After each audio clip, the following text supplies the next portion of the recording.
Today we'll be discussing the aftermath of the midterm elections in this year. Let's start off. Basically, the Democrats have taken the House. I think it's about 220 something, 200 or 200, 230, or about 230 Democrats got elected into the House, and the Republicans lost about 30 seats.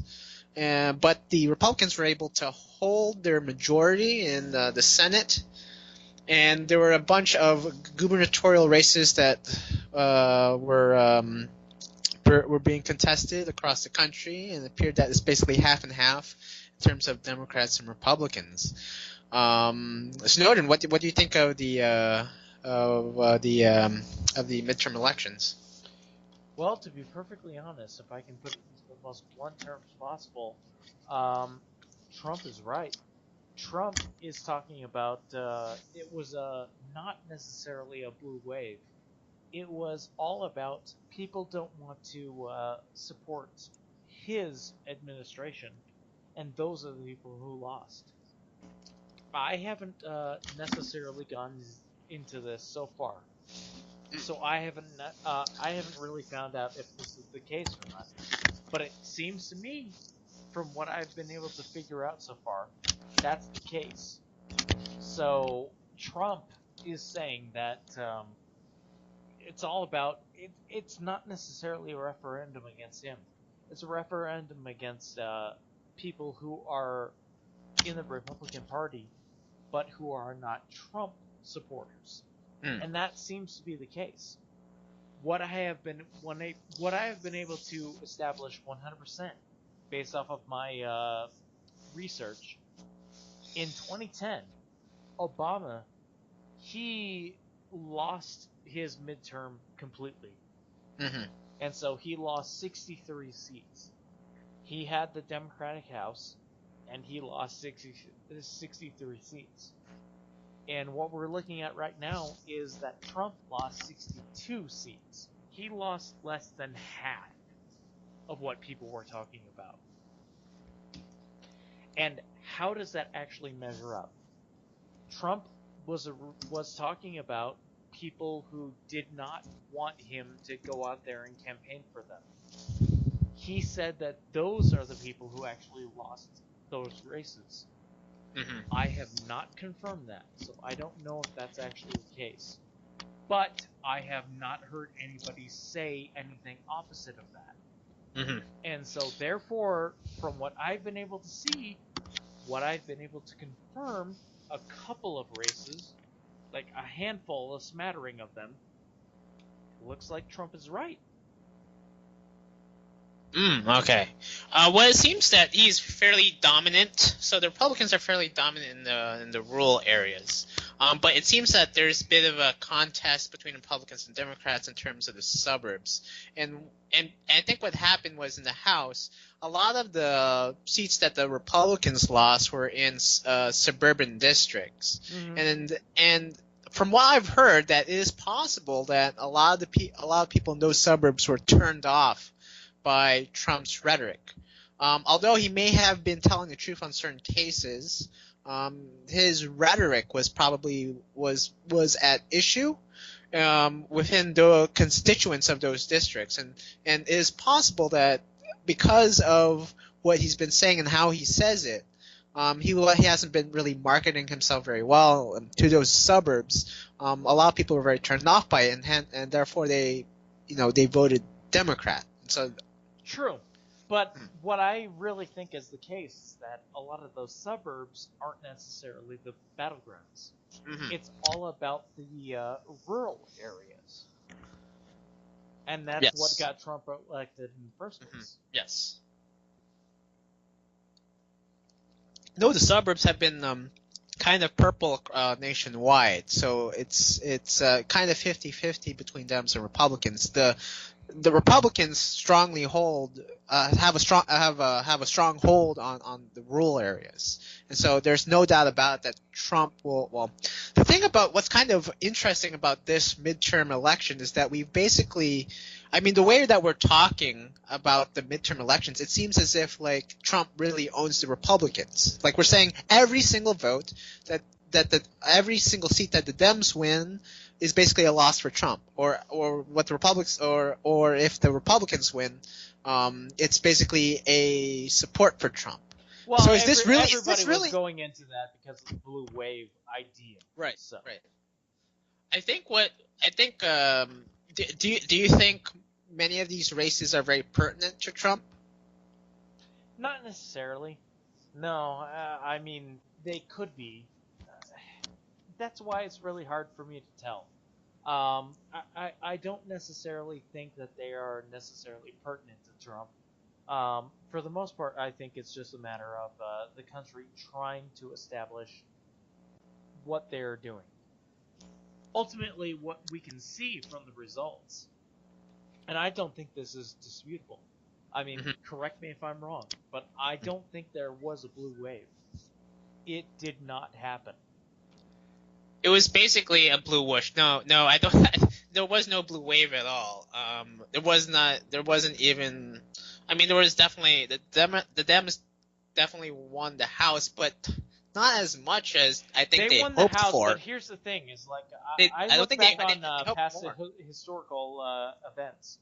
2010 with Obama. Yeah. Obama lost the House because all presidents lose the House. So that's one of those things that I wanted to compare it to. So Obama lost the House. He had the Republican Senate. He had the Republican House. Sorry, no, not Republican. Obama had Democrat. Democrat. Yeah, he had the Democrat House. He had the Democrat Senate. He lost the House by 34 votes. That's what I've been able to figure out in 2010. And Trump lost it. He lost it the same way that everybody has lost the House, by 32 votes. Right. He had a far, far less situation going on with him than Obama did in 2010. Right. And so what I look at this as is this is not a referendum against Trump. The people who don't like Trump, they voted and they didn't matter as much. And the media is not going to report it as much. They're not going to say that the Trump voters came out in force to try to reinforce it. Which, to me, you look at the raw numbers, that seems to be the case. Am I wrong on that? No, I don't think so. There was definitely the blue wave that we've been hearing about for the past couple of months. That it has been overstated. I don't think a lot of people were voting. I think this is what's wrong with the Democrats right now. For me, they're basically following the same narrative back in 2016, where it's just anti-Trump this and anti-Trump that, regardless of what he's doing and regardless of what he's saying. That is not a platform on which one can win. American voters are much smarter than how both the Republicans and the Democrats think about them.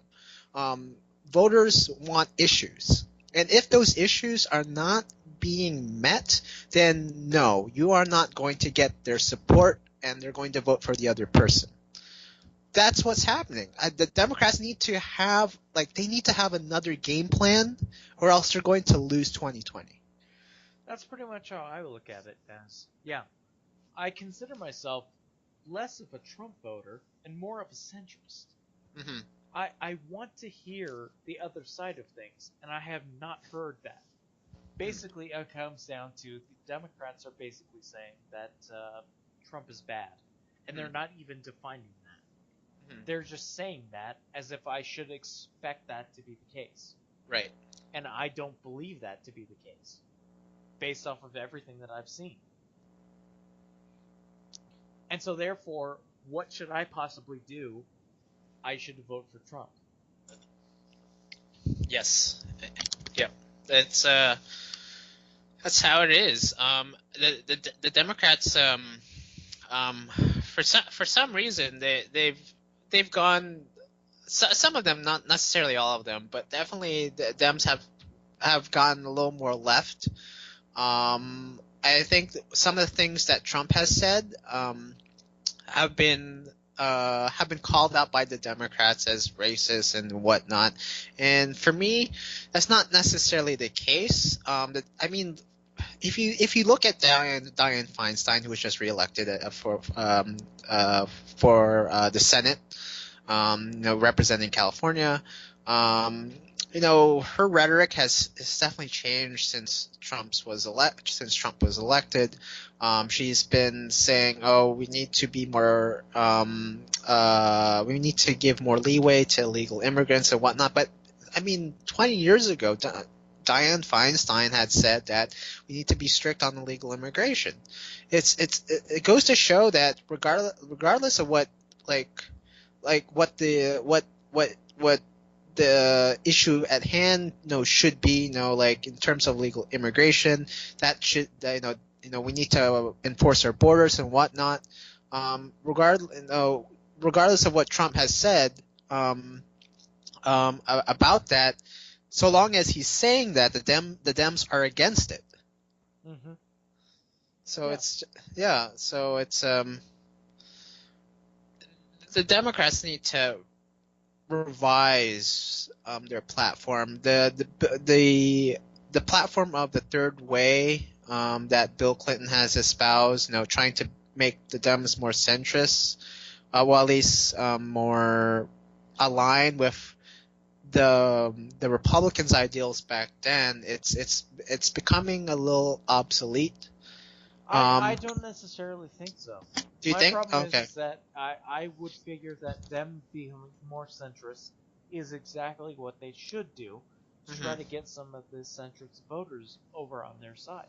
Hmm. I think the problem is that a lot of the Democrats, they are promoting themselves as complete 100% identitarians. Mm.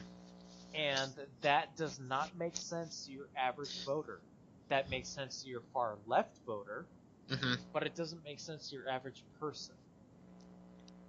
No, that's true. But let's say that they give up on the identity politics and the Democrats just come out solely like, okay, we're socialists. We believe in like expanding the government. Would you think that would do you think that would be a markable, would that be marketable to the average voter in the United States? I mean, you said that you have voted for Bernie Sanders, who is a socialist, who is proclaimed socialist, in 2016, if he had been running against Trump. Yes, I would have absolutely voted for Bernie in that same context. But here's the thing: I've said this before. I don't know if this has necessarily come across on this podcast, Mhm. but I would have voted for Bernie in the sense of the whole "fuck it and burn it" kind of vote. Don't mind the pun. No pun intended. Yeah, not necessarily minding the pun. It would have been for me. I did not believe in anything that Bernie stood for, but I Hmm. would have voted for him in the sense that fuck the Democrats, fuck them, and fuck their position of trying to promote Hillary Clinton. I would have gone for something that is just destroying the party infrastructure. Mm. And that's why I would have voted for Bernie. I don't believe in anything that he says. I Mhm. don't think that anything that he believes in is a good idea for America. I Mhm. think that he is the worst possible candidate for for the continuity of this country. But I still would have voted for him because I was in that position of a protest vote. Mhm. To me, I voted for Trump because protest vote was hugely in my mind, but also I theoretically agreed with most of what Trump was saying. So it ultimately came down for me. I will vote for the craziest motherfucker out there because I want to make it clear. I hate you. I hate your party. I hate what you stand for. Mhm. You are pieces of shit. I will just vote for the outside psychotic asshole. And that's what I'm about. And that's still what I'm about. What in particular about the Democratic Party that you? Well, not the Republican Party. I mean, we've already kind of covered the Democratic Party and their identity politics, which is absolutely shitty. What about the Republicans that you hate? I mean, you have hate for both parties. Yes. What's wrong with the Republican Party in your eyes? Republican Party, way too far on the side of the religious right. Mm. I am not religious. I am an atheist. Mm-hmm. And so there's that. But that's kind of an outside thing. Mm-hmm. Mostly what I look for in terms of like what they're actually trying to accomplish.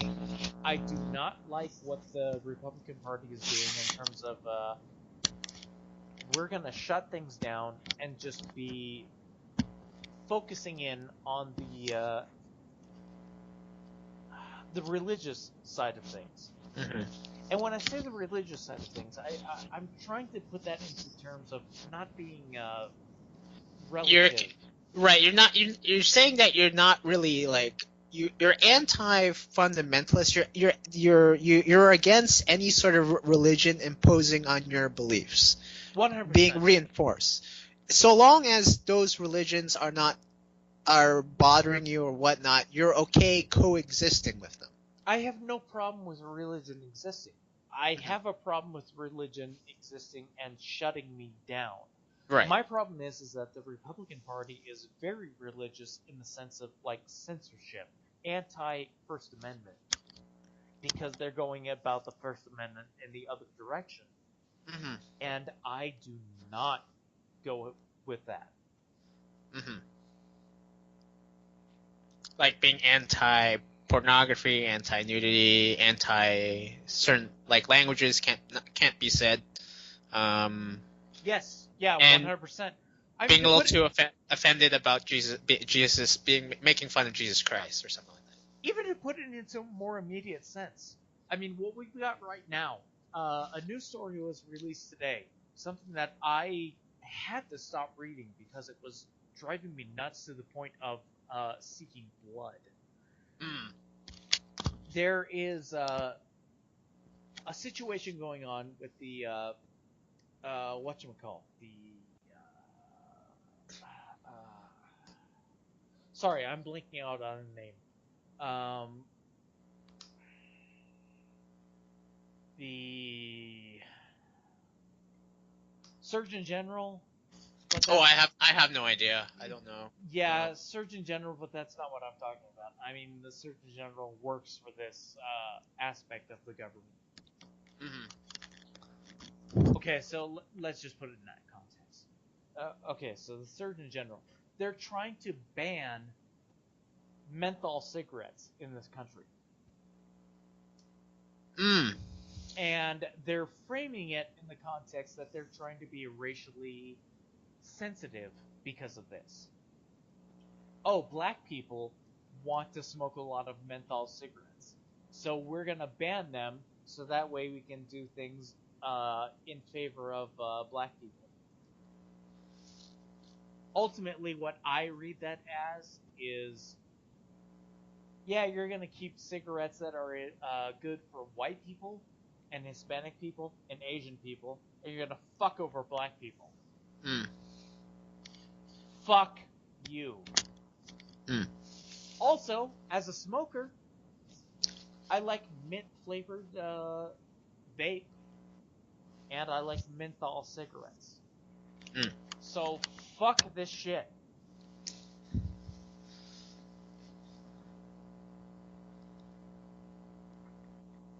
Yeah, I didn't hear about that story, and I do like menthol cigarettes. So if I ever had have the chance of smoking them. Literally just today. That's when it came out. Oh, and that's what I'm basing it off of. I mean, I had to tell people who I was with, like, I've been reading news stories today, but I had to go on and read a book that I bought on my Kindle about Mhm. not famous American serial killers in order to calm down. Oh wow. I'm just gonna look this up.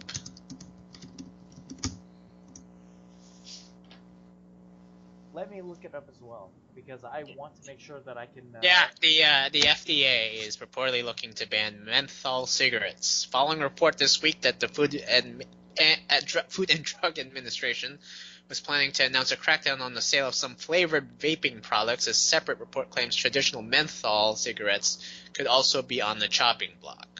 Yeah, yeah, and that pisses me off to no fucking end. Because here's the thing: the big reason why this pisses me off so much is that I'm a fat guy. Hmm. I go to the store at I'm 30 years old. I've been living on my own for 10 years. I go to the store, I buy some shit that I'm gonna do for dinner, and I also buy a slab of cake, for like dessert. Right. Cake, it makes me fat. I am fat, and I'm gonna eat some cake, and it's gonna make me fatter. I fucking know that. Hmm. I'm not fucking retarded. I get that. Hmm. But cake tastes pretty fucking good, so I'm drawing the line, and that's where I'm coming out on it. And it's the same fucking thing when it comes to menthol smokes. It doesn't matter that they're supposedly tasty to people. Hmm. It's a matter of people are capable of understanding what the hell is wrong with their things that they're doing. Smokes are bad. It doesn't matter that it tastes like mint. They're bad. People know that. Hmm. And you're looking at this as like they can't possibly come across that decision on their own.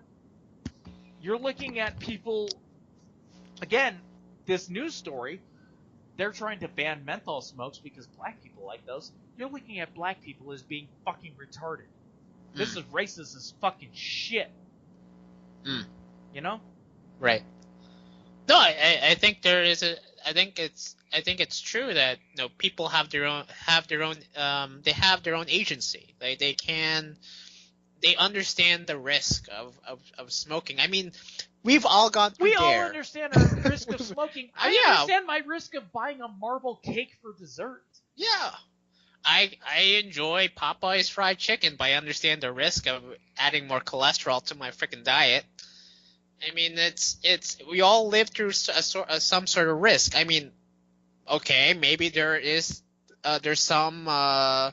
something valid maybe in saying that okay, maybe there's certain people who can't control themselves, but at the same time, people can't control themselves when they're eating cake at times. People can't control themselves when they're eating fried chicken at times. That's It's my not point. necessarily our fault. It's not necessarily the whole population's fault.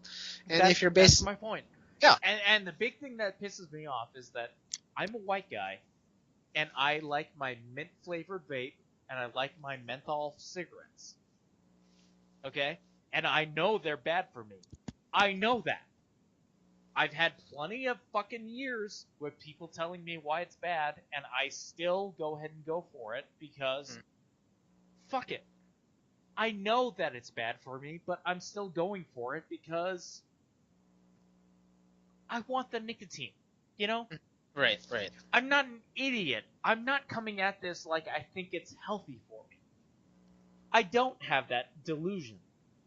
But I've made that choice.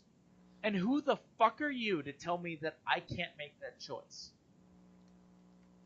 Yeah, it's kind of crazy that they're targeting menthol cigarettes when I find that alcohol is far more detrimental to society than cigarettes has ever been. Way more detrimental. Yeah. Yeah. And it's here it's I just am crazy. right now. We already know what we are. California expats. I got Yeah. a motherfucking beer stein of rum and coke. You know? Ooh. Is it Admiral Nelson or Captain Morgan that you have there or something? Black Kraken. Black Kraken. Ooh, going for the big one. That sounds that's a higher quality, right? I've never had Kraken before. I don't know about that. It cost me like $20 to get a handle. So. Well, that's a good one. That must be a good one. Must be it must be relishing that stuff. No, more than anything else, I just want to get drunk. Oh, well, don't we all? That's why we're That's called pretty much the California. plan. That's why we're called Californian Expats Anonymous. But yeah, that's something new to me. So I didn't know about the cigarette parts. I mean, I think what's great about the United States is that there are certain vices that are tolerated. I mean, it's a country where, of course, it's a country that has a government that understands that people are very weak, and we like certain things. We're not these flawless creatures in which we go to church every single Sunday. We just drink water and not have wine, and have a nice healthy diet. But when it comes to certain vices like smoking or alcohol, I think the government should give us some leverage, into just purchasing those items, so that we have the freedom to enjoy those vices. It's That's really the big thing right there. It's that I should have the choice to be able to choose what I want to do in terms of fucking myself up. right. I know it's not good for me, but I'm capable of making that choice. We're not talking about that we're in the 60s where doctors were saying that smoking was good for you. That's not where we are right now. No, We no. all know that smoking is bad. And coming from California, we all went through the Dare uh, program, right? I mean, we all went through the drugs, alcohol. Was it firearms education program? Dare Drug Enforcement Yeah, Agency. yeah, exactly. Motherfucker, I passed out in most of those things because the DARE programs that I had, they were presenting us with elderly people who died, and they were showing us autopsy photos of their Oh, lungs. oh shit. Yeah. I don't think my Dare classes were that explicit in terms of images. I think there's some degree of I think we did have someone. I think we invited a speaker who had been smoking for like 30 years and had a hole in her throat, so as a way to deter us from smoking. Yeah, we Um, had that as well. but Yeah. now that, I mean, I think we're But I all mean, that's the adults. funny Yeah, thing is yeah, that I know about that. I still want to smoke. You know? right. No, I think that's something that's going to be lost in a couple of decades, is the ability to smoke a menthol. It's like I don't know, like I think like within the context of our own culture right now, I think smoking a menthol cigarette is like I think to some people's eyes it is equal to like saying like politically incorrect things, right? Like it's like a physical manifestation of political incorrectness, smoking a cigarette. Well, the funny thing about it is that they are targeting something that they admit is in favor of black people. Mm-hmm.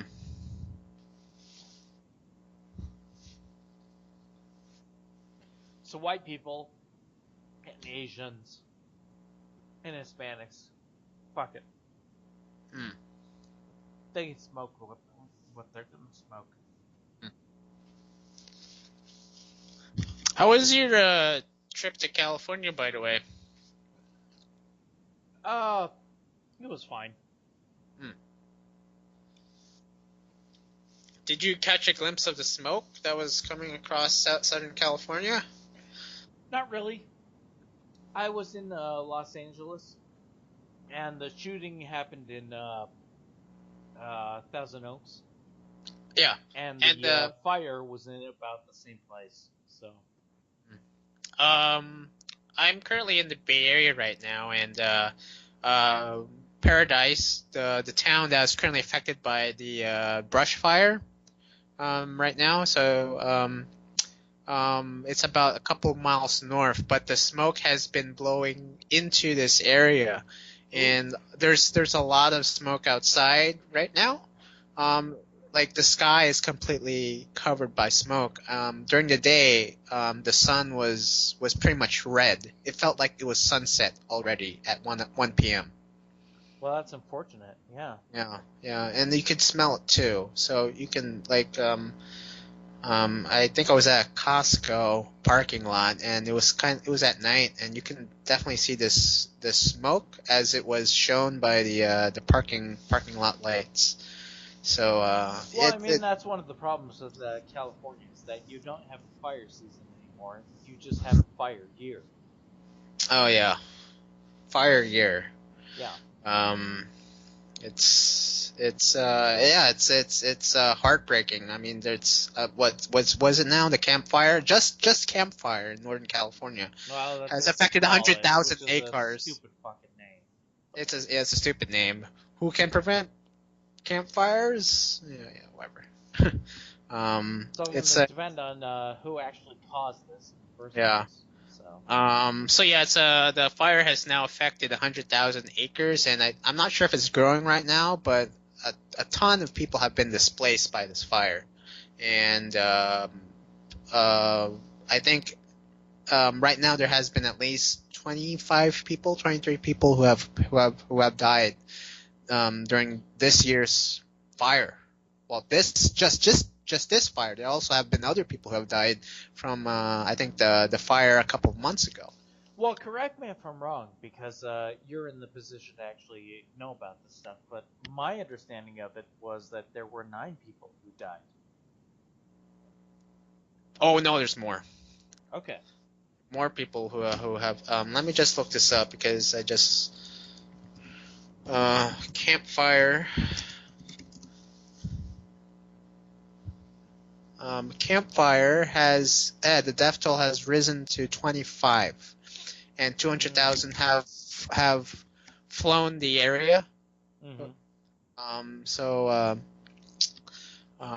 yeah, it's a really big deal. It's the most destructive fire in California history now.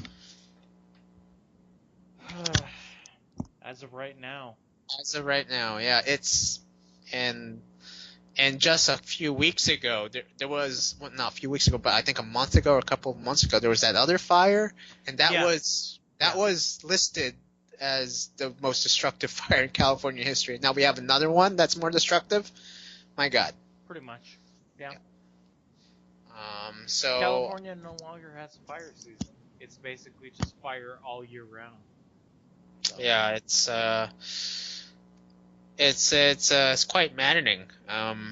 So yeah, it's pretty sad, and our hearts go to the people who've been affected by this. It's no one wants to lose their home, not to mention their lives and their families and friends' lives. Yeah. So it's really sad that this state is undergoing this. And so if you have any way of helping, you're more than welcome to donate to some sort of charity that can help all these people. So yeah, hearts go to them. That's genuine. That's not like a sarcastic thing. 100%. Oh yeah. Yeah. Um, it's it's heartbreaking. It's very heartbreaking. So yeah. Any news coming from Colorado that is fairly topical? Oh, I mean, Jared Polis is now the governor-elect, right? Well, he's the governor-elect. I mean, that's one of those things that I was thinking about whether or not I bring it up.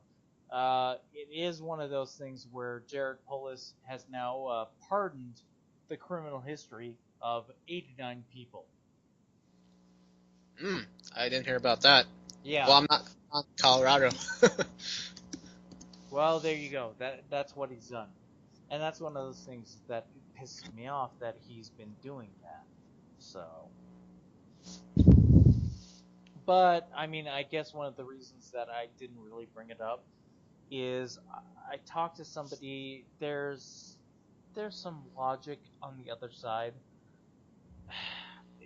It does actually make sense to me when somebody else explained it. Um, Theoretically, if we're talking about somebody's criminal history, why is their criminal history not being treated in the same way as parking history? If you fuck up on your parking situation, that all goes away eventually. I kind of get that. Hmm. But at the same time, the big reason why I'm pissed off about this is that the two propositions that we had in the state for road repairs, Prop 109 and Prop 110, neither of them were voted in. Oh, okay. So I'm really pissed off that he's had 2 days in the office and he's just fucking around with the criminal histories. That seems to be all he cares about. Mm. Crime. And ultimately, I don't think this ever came up on the government campaign. He never campaigned on this. Really? Oh. Yeah. Hmm. Jared told us he was all about trying to get some kind of healthcare thing going on in the state. Now it seems like all he's interested in is just pardoning people. That's it. Hmm. I mean, I'm the kind of person that doesn't really believe in pardons, because I find that seems to be some sort of breach of executive power. To some extent, I do understand the idea of trying to save a life if that person's on death row and he may not necessarily have been, guilty. So, of course, okay, probably that guy is innocent. Let's not have him on death row. But from what I've understood, many of the cases that we have in the United States in terms of people being set on death row, a lot of them are not very innocent. Like we basically catch the people. Yeah. Yeah. I mean, it's Well, as much as people complain about how sometimes our criminal justice system is unfair. I find it's that a crazy lot of unfair. no, yeah, it's unfair. But a lot of but the thing is that that does not necessarily mean that people who have been sentenced on to go like death row because they committed some sort of atrocious crime. Well, that's something that's that I completely was going to talk about. Yeah. yeah, that's something separate. I mean, what he's pardoning right now is people who had like drug offenses or something like that. And theoretically, I could be in favor of that. Anything that we're talking about, like death row, I will go ahead and put this out there right now. I am 100% in favor of the death penalty. I think it's a good thing that we have that. Mm-hmm. And most people who are on death row, it's fucking decided, They deserve it. Yes. And every bit of evidence goes in that favor. There's really not a lot of ambiguity. And a lot of people, I think prisoners who are on death row, it takes years between, there's years between sentencing and the actual execution. Yeah. So if any sort of evidence that comes to light, indicating that they were innocent, they have enough time, really. But to some extent, this is where I kind of trust the justice system is when we're sentencing people to death row. Well, here's the thing. Is the big reason why I bring that up is a lot of people talk about like, oh, why do you think it's okay that you should sentence somebody to death? What if they were theoretically innocent? And they have this whole spiel about that.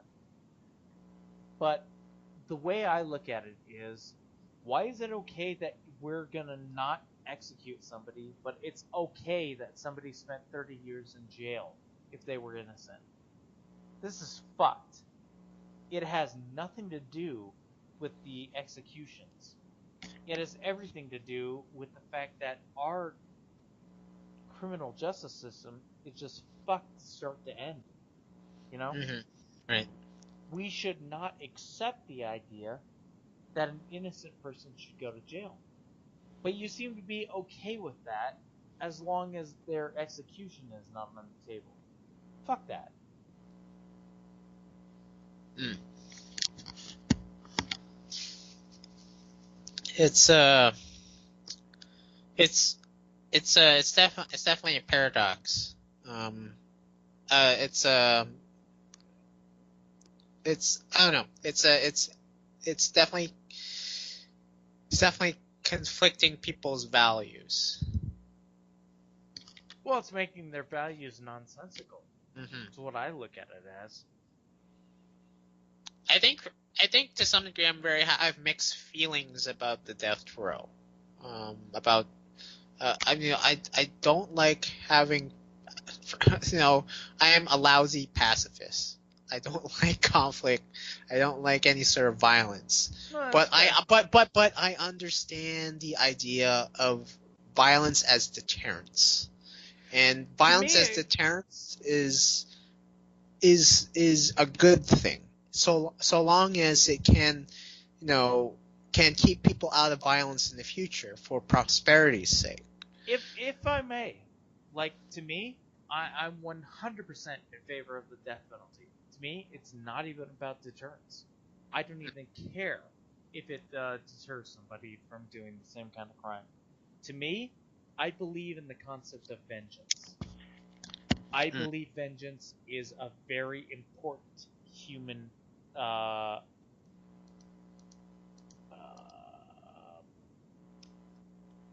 my god, I'm blanking on it. Virtue. Virtue's kind of what I'm going for, but it's mostly like more raw than that. Emotion. Mm-hmm. Yeah, it's more like that's a perfectly fair, raw emotion for human beings. And that's why I believe in the death penalty. I think that people 100 years ago had it right where they would build a gallows and they would take that person who committed a crime and who was committed to death, and everybody in that community would watch that person be strung up and drop down and die.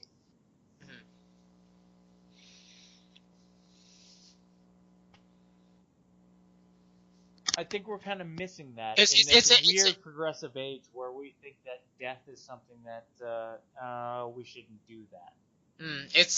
For you, it's some sort of resolution. Yes, it's an ending to the conflict. It's an ending, yes. Right?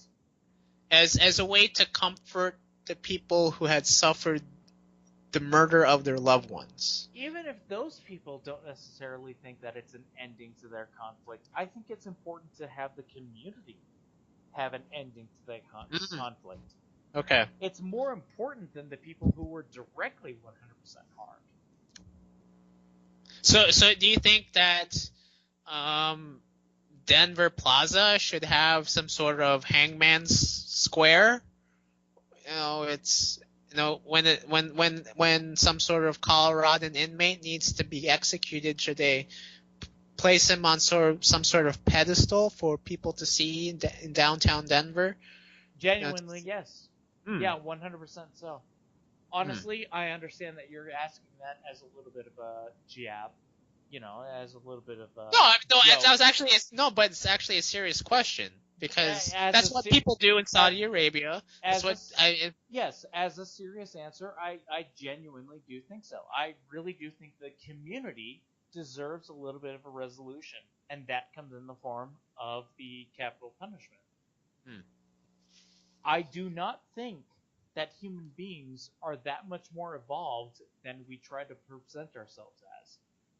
Less than 50 years ago, we would have public executions held in the public square. And I genuinely think that that is something that is important to us. I think that the community needs a little bit of closure in that sense. Oh, okay.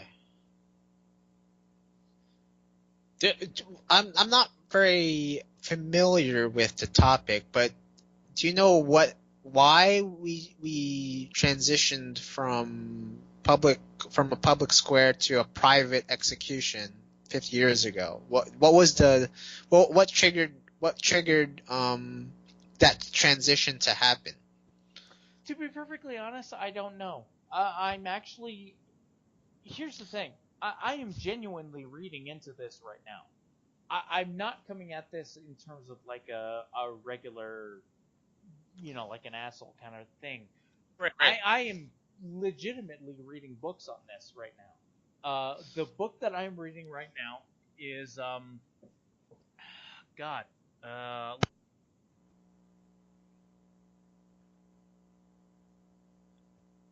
Oh, can't hear you. I think I lost you there. Hello? yes, you did. Okay. Hello. Yeah, I can hear you now. Okay, there we go. Sorry. Uh, I was actually looking to my side. The reason is because I was trying to look to my left. I need to get my Kindle. I wanted Okay. to try to find the book that I'm reading right now, which is a tome about serial killers in America from the very birth of America, from the 1760s all the way to today. Wow. Okay. The people who are not well known. We're not talking about like your Charles Mansons and your Ted Bundys and your Jack the Rippers and those kind of things. Right. It's the people who were famous at the time who are just ignored and not known right now. The reason that I brought it up is that I think that's something that kind of defines this entire concept of American justice. And I think that that really puts into stark contrast this concept of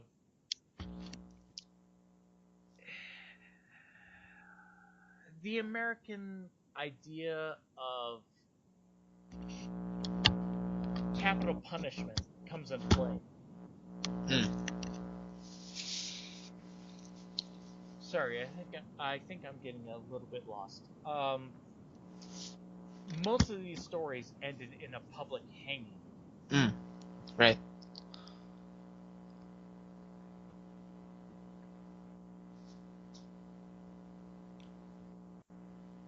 Sorry, I think I lost things when I separated my headphone.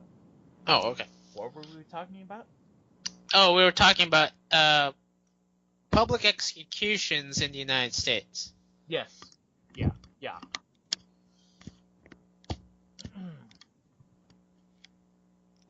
Famous American serial killers. That was it. Mhm. Well, that's what I've been reading.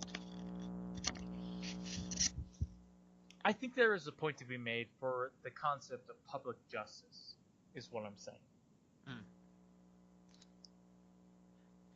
Do you think there could be some sort of backlash from having public executions? Because I mean, to some extent, um, public executions could be a sort of platform to celebrate a martyr, right? We don't Absolutely. do right. That's why Saddam Hussein's execution in Iraq was no the U.S. government tried to hide any sort of footage of Saddam Hussein being executed because they didn't want any sort of image of him dying No, no, uh, no, no. triggering any sort of uprising insurrection within Iraq. It's all about what is actually sensible for the public at that time. Right. And here's the thing: is I think we live at a time where a public execution is going to actually give a lot of life to somebody. And here's the thing: I don't think that we should have a public execution in the sense of glorifying a criminal. That's what they used to do back in the day. I don't think that should be the case. But I think that we should have public executions that don't glorify a criminal. You put a bag over their head, and you drop them down on a platform, and they hang, and they just sit there. Their neck is broken, and they shit themselves, and they look like a piece of shit.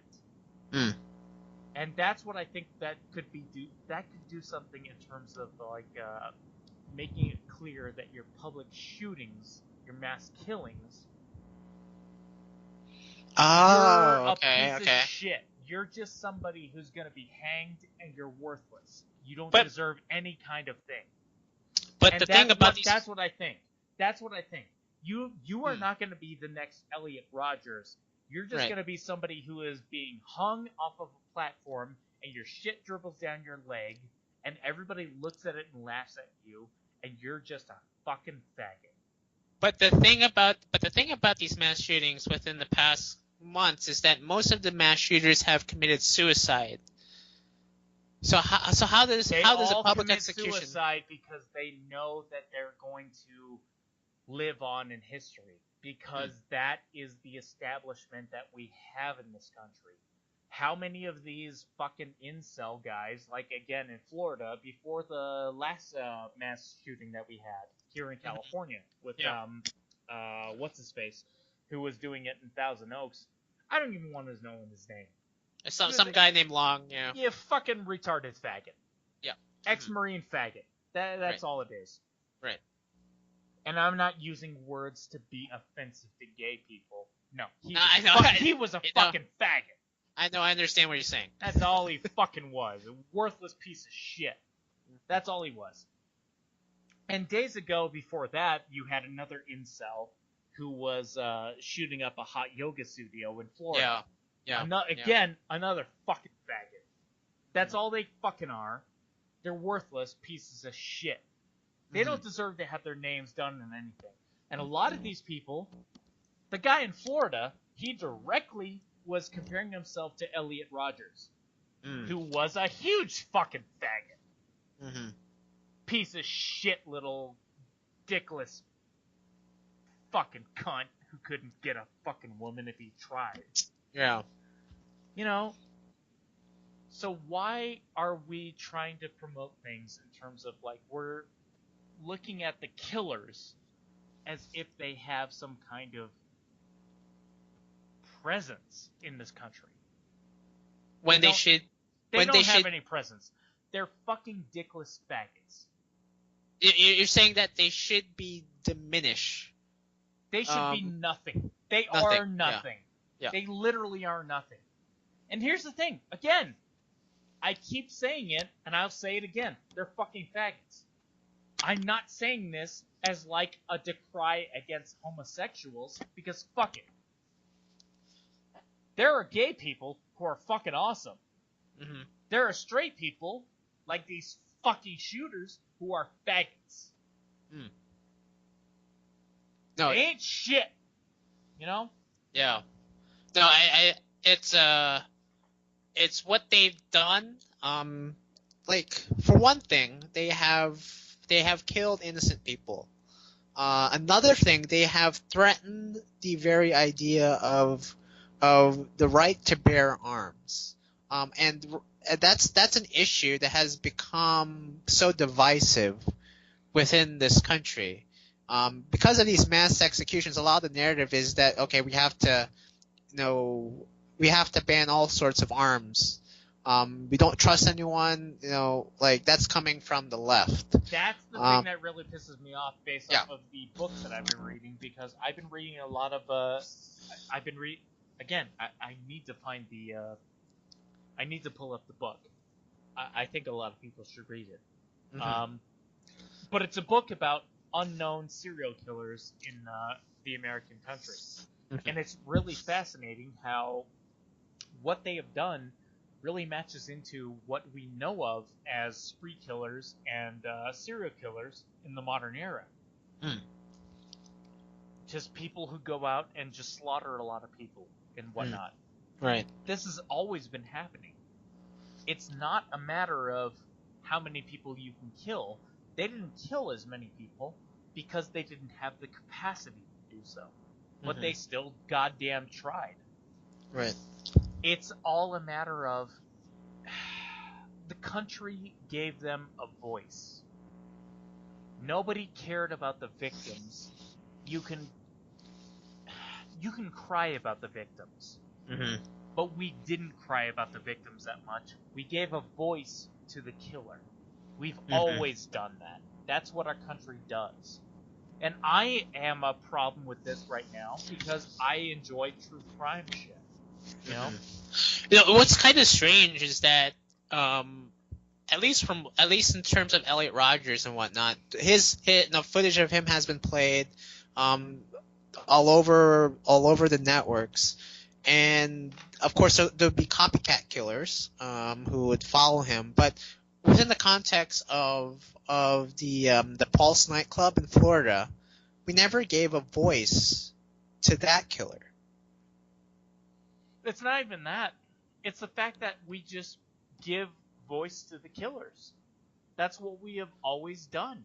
And that's what I really think gives people an idea that they need to do this because they know that they will live on. Again, I like true crime.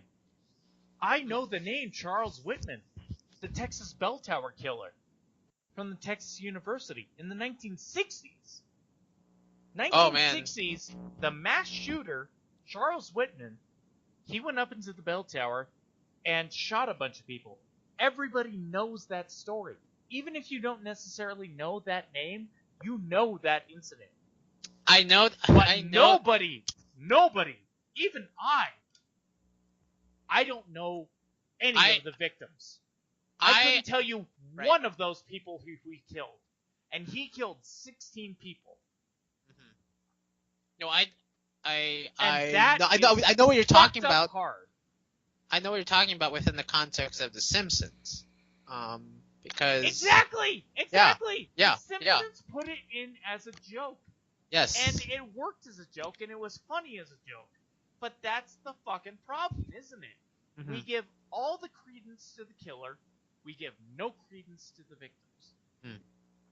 We do the same thing with Jack the Ripper. Jack the Ripper is the most infamous of serial killers in history. Yeah, 100 years later, and everybody knows the name Jack the Ripper. Nobody knows Mary Nichols. Right. No one knows about the prostitutes being killed during that era. It's everyone knows the name Jack the Ripper. His name has lived. I'm now like turning my back around because I don't want to say his name like thrice or something, like he's like the Candyman or something. But his name has lived on mainly because we have created a sort of mythos of him. And that's in where modern history. Yeah, exactly. And that's where I think a lot of these modern shootings come from, is that we all know that the killer is going to live on. And that's where I think a lot of these faggots come from. They realize that the news media is going to immortalize them. And you know about the news media, like it just eats up anything. Yeah. And that's what should really happen is, again, I'm not trying to be offensive. I'm trying to be realistic. Right. These faggots should be said in the actual media, they're just faggots. Yeah. They don't get a name. Some guy should just be some guy. This motherfucking faggot who shot up the nightclub in Thousand Oaks. We should all know the names of the victims. We shouldn't know this fucking Marine piece of shit. We should just know the victims. Right. This cocksucking piece of shit. He doesn't deserve a name. He doesn't deserve a history. He doesn't deserve anything. He does not exist. It's really much of a reflection of how our society looks upon people who are very infamous. I mean, this is America. As much as we like the idea of law and order, we somehow glorify people who are lawless. I mean, for example, like Bonnie and Clyde. Yeah. Those people who were featured in I'm not sure if this was true, but there's that movie with Woody Harrelson and I forget it's those serial killers. Natural Born Killers. Yeah, Natural Born Killers. I'm not sure if that was a true story. I think that was. I don't think it was. No, it wasn't. But it was basically a satire on media's glorification of criminals. In a weird way, it was kind of like a play off of Tarantino's thing at the end of whatchamacall, his main film. Oh, Pulp Fiction. Pulp Fiction, yes. Yeah. Because everybody remembers whatchamacall. But Kill Bill? We're talking about? No, not Kill Bill. Everybody remembers whatchamacall. John Travolta. Well, I mean, John Travolta was in there, and everybody remembers him over fucking Samuel L. Jackson and Samuel L. Jackson. That's the guy everybody remembers. Yes, yeah. Give me my wallet. It's the one that says "bad motherfucker." Yeah, bad motherfucker. It's a great movie. Of course, it was a good movie. Great movie, yeah. But the thing is my favorite. That's kind of the weird thing about America, is that America glorifies the bad people. I think it's always been like that throughout history. It has been. It's not. I don't think it's just exclusive to Americans. It's happened in Europe.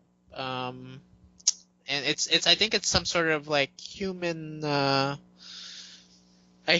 a human symptom of I don't know, like a kind of side effect of feeling repressed by society, and so we feel like there's some sort of like there's some not all people think this, but some people view certain criminals as speaking for them because they feel like, oh, I wish I could have done that kind of thing. Which is sad. If you're thinking that a serial killer speaks for you, that's very low. All more reason to just say that they don't exist. Yeah. Non-existent. We may get to that sort of technology where we can just like erase people's memories or I don't know. They're just non-entities. That's basically what it works out to. Yeah. They're they should be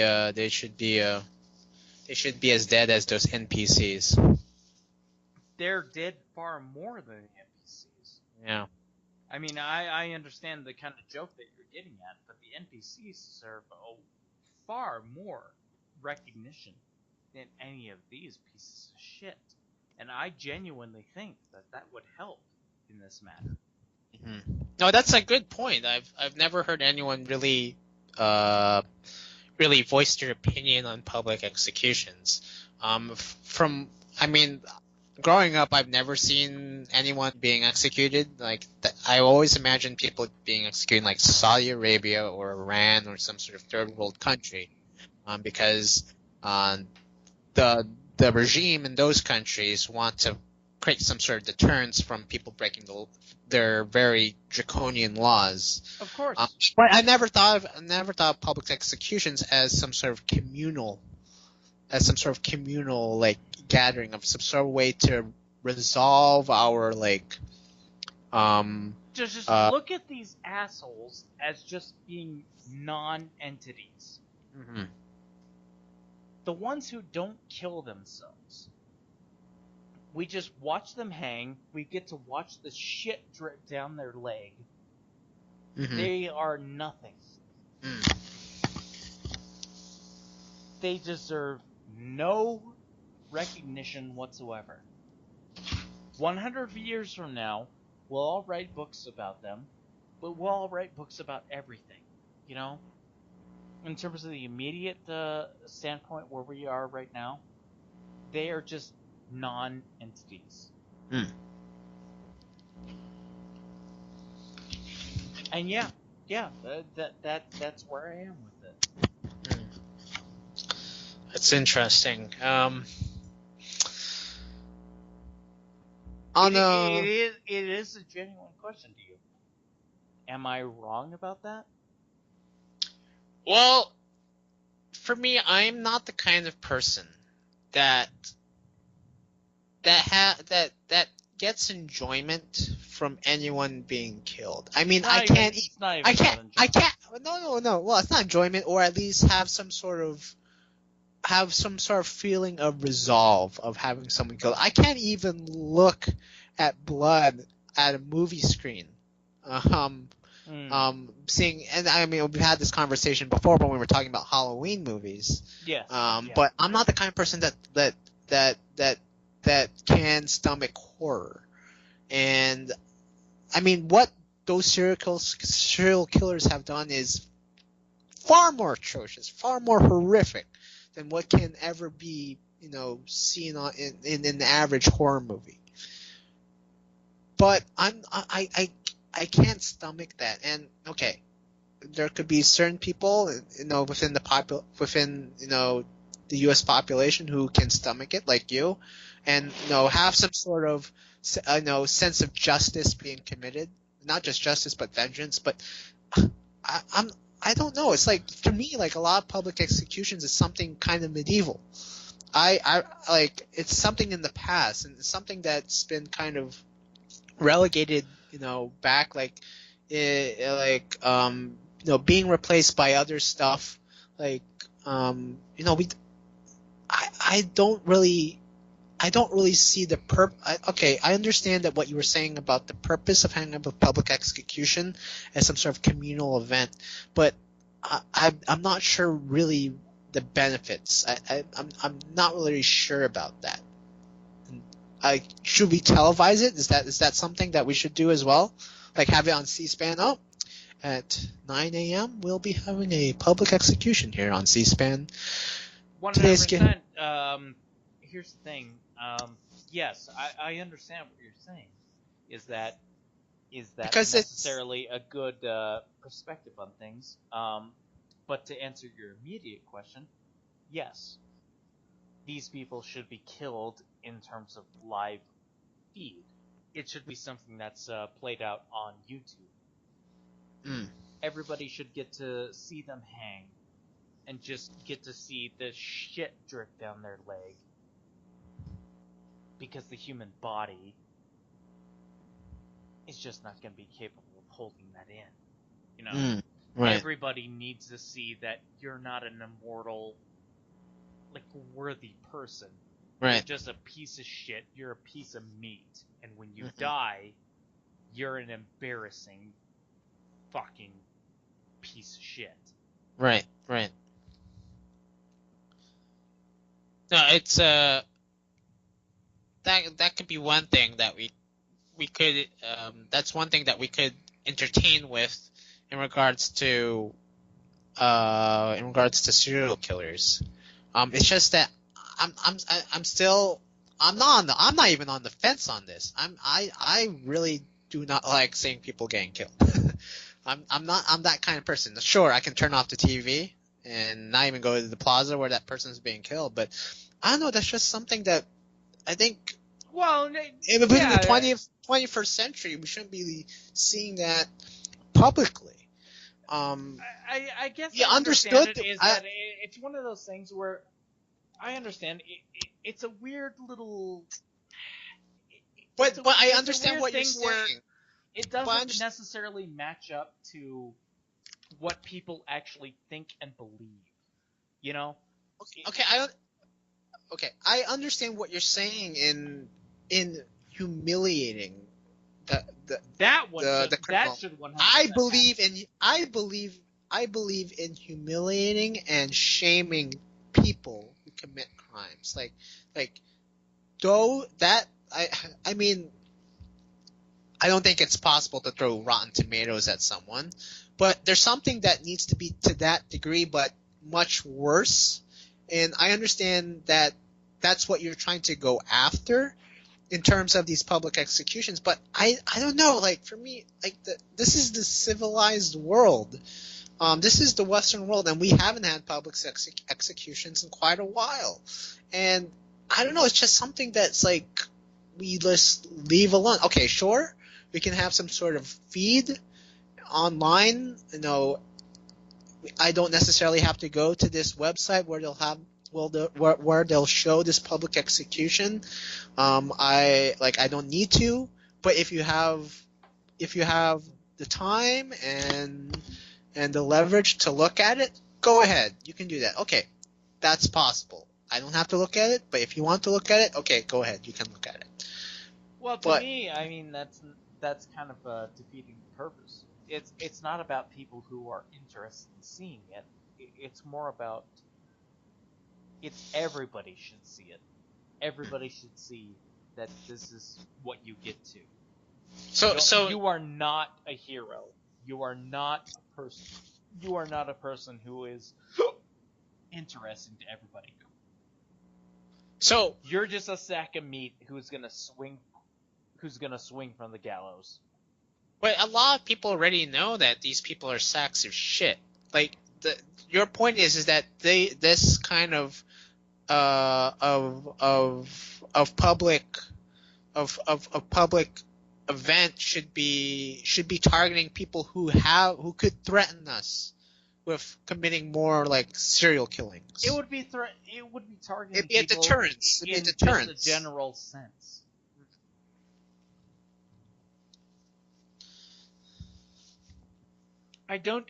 Here's the thing. I do not think that human beings are that much more evolved than we were 100 years ago. We can look at 100 years ago where we had public executions as being just like the standard de facto thing that we did. And we all look at that as being just like a historical thing. Right. I do not think that we are that far removed from those people. We want to think that we are not.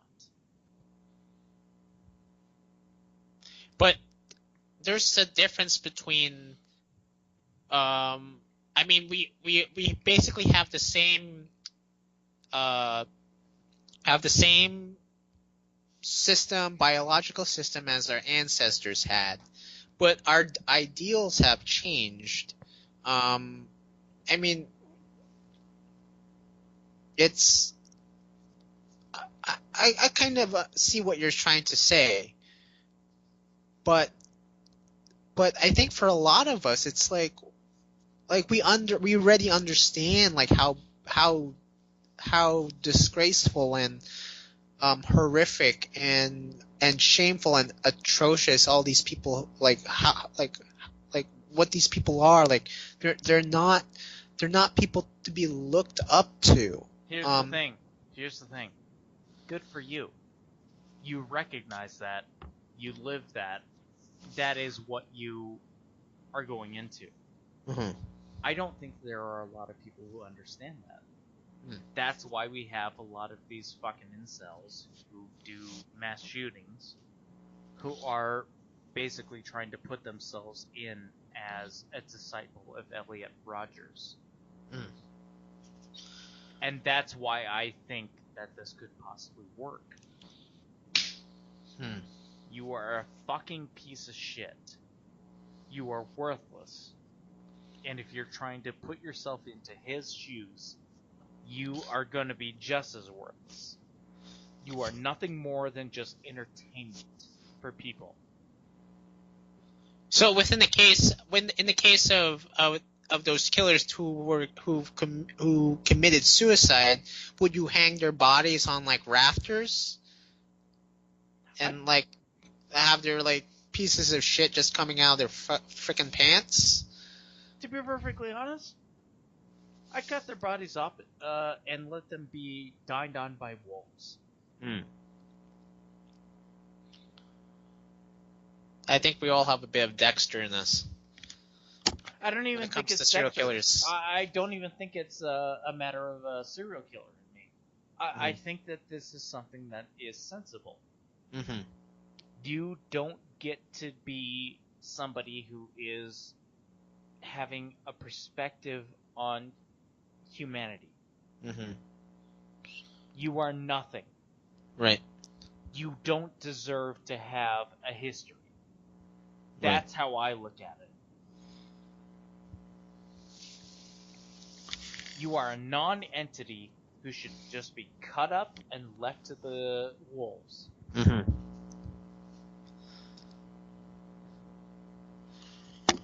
Okay. I think we got that. It's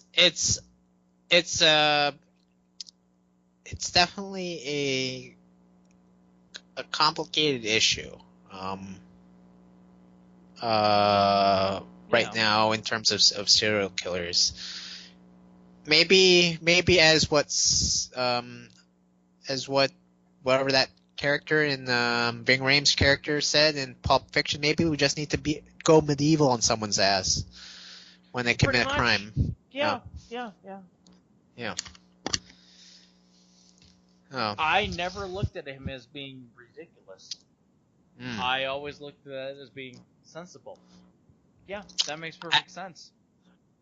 I think to some degree, because I kind of agree on you in terms of life has been a lot better for us as a civilization. People have never really experienced much pain in their lives. But the people who inflict it. Inflict it, exactly. Who do inflict it, yes. But I'm saying that what I'm trying to say is that there's a ton of rewards for people. I think why a lot of people get away with crime, or who have some sort of tendency towards crime, because they feel like the punishment, the rewards are far greater than the possible punishment. Well, we that have they a get. very stupid sense of things right now. Mm-hmm. The guy who shot up a bunch of people in it happened in Europe. I forget. You know the guy that I'm talking about, right? I think it was in Norway. Norway, yeah. Yeah, it's that guy. He doesn't deserve a name. He doesn't deserve a history. He doesn't deserve anything. He should just be a non-entity who is just destroyed. Yeah. No, it's No, I agree. I don't think we should even name these people.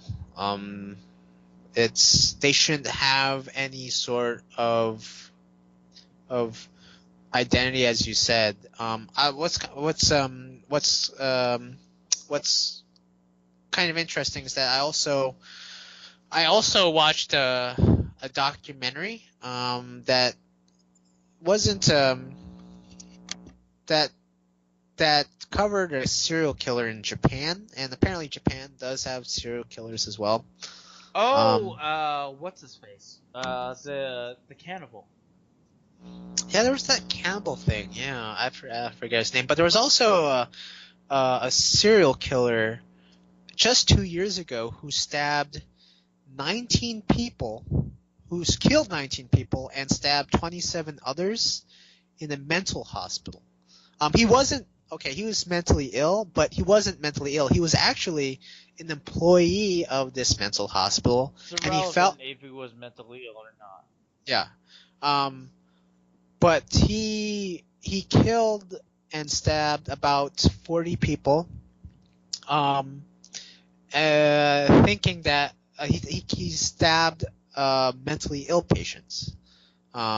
He believed that it was the right. It was his right to kill all these mentally ill people because they were useless to him. They were useless to society, according to him. Mm-hmm. And it was a really big deal in Japan.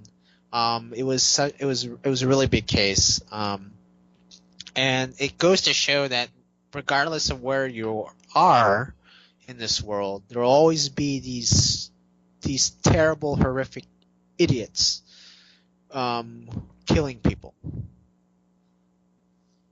And Japan is definitely one of the safest countries in the world. Yeah. As far as we know, right? I mean, you've been to Japan. I've been to Japan, and we understand how adherent Japanese people are to following the law.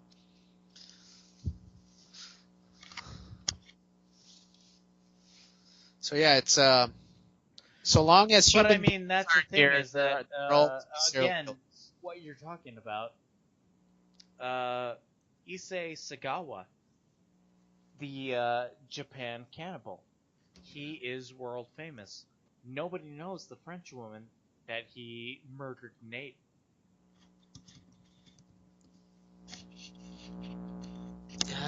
This guy is still alive. He is still alive, and he is world famous.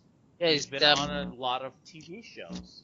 Yeah. Because of his reputation as being a serial killer. It's just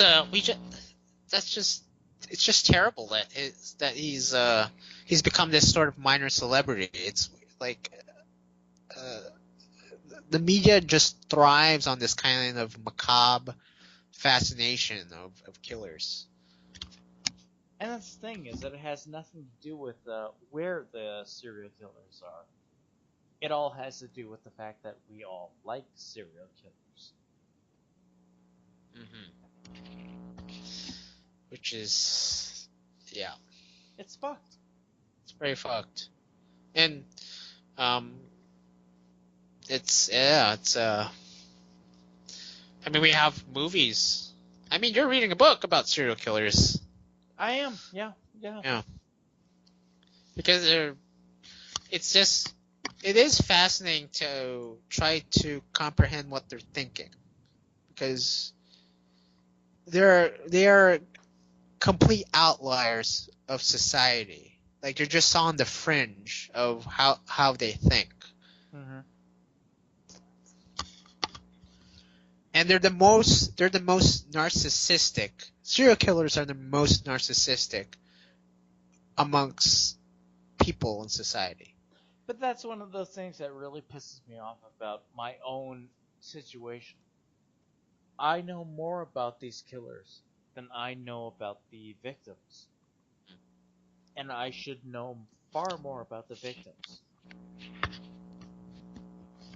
I mean, I've been reading about non-infamous American serial killers from the start of this country, like the 1750s, the signing of the Declaration of Independence, to the modern era. Right. The ones who are not known about. But it's all about framing it in their context. It's not about the victims. And that's fucked.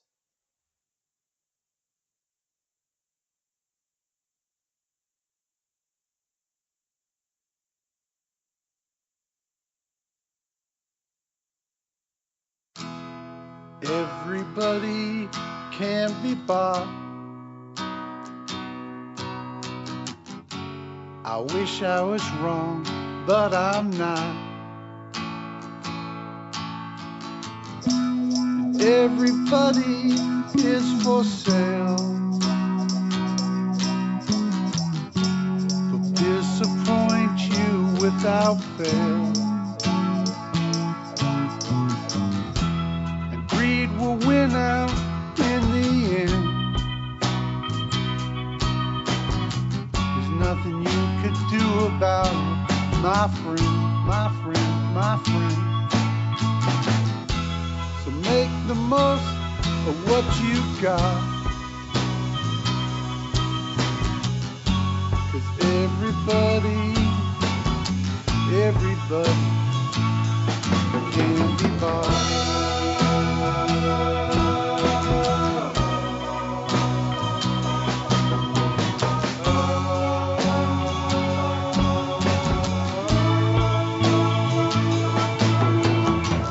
Might just be my perception.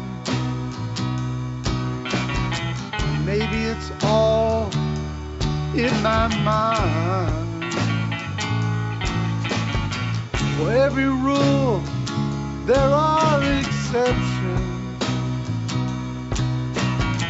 No matter how hard I search, I still find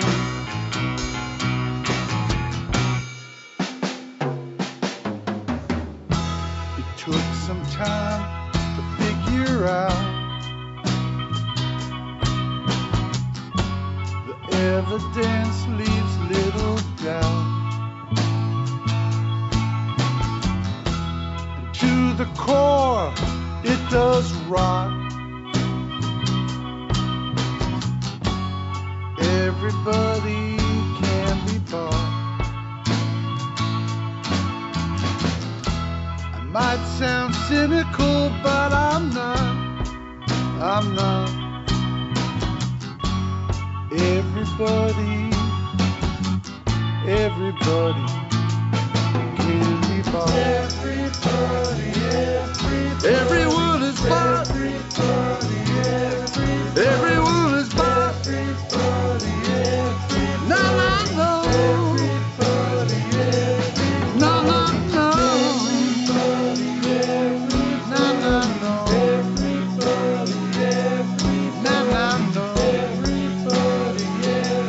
No, no, no. Everybody can be bought. I wish I was wrong, but I'm not.